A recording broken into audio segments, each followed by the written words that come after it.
Russian Wagner Group warlord Prigozhin was on plane that crashed, killing 10, officials say. Russian state media says business jet crashes in Tver region. Yevgeny Prigozhin, the founder of Russia's Wagner Group, who challenged the rule of Vladimir Putin just months ago, was involved Wednesday in a plane crash that has left 10 people dead outside of Moscow, state media is reporting. The business jet was traveling from the Russian capital to St. Petersburg when it went down in the Tver region, according to the TASS news agency. Prigozhin was listed among the passengers, according to the Federal Air Transport Agency, read a post by TASS on Telegram. An investigation into the crash of the Embraer aircraft has been launched, the department noted. It's not immediately clear whether Prigozhin is among the 10 reported to have died in the crash. The Pentagon told Fox News Digital that it is monitoring the situation. We have seen the reports. If confirmed, no one should be surprised, White House National Security Council spokesperson Adrienne Watson said in a statement. The disastrous war in Ukraine led to a private army marching on Moscow, and now it would seem to this. Putin, meanwhile, has made a public appearance at a concert in Russia after the news of the crash emerged.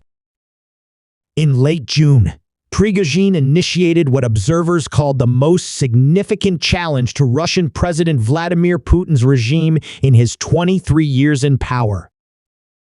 After marching his 25,000-strong mercenary forces to within 125 miles of Moscow, Prigozhin abruptly ended the operation and ordered his troops to return home before heading into exile in Belarus. The reported crash comes just days after Prigozhin posted a new video on Telegram proclaiming that the Wagner Group Russian mercenary force would make Russia greater and Africa freer. The video was posted Monday from what Prigozhin claims is somewhere in Africa.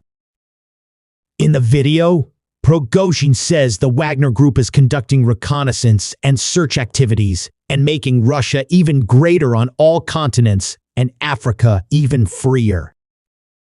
Justice and happiness for African nations.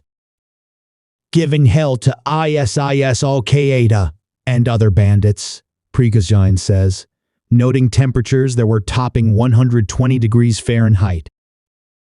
Recruiting real warriors and continuing to complete the tasks that have been given and we had promised to master, Prigozhin also said, while toting an assault rifle and wearing military fatigues. Pickup trucks and other people dressed in fatigues were seen in the background.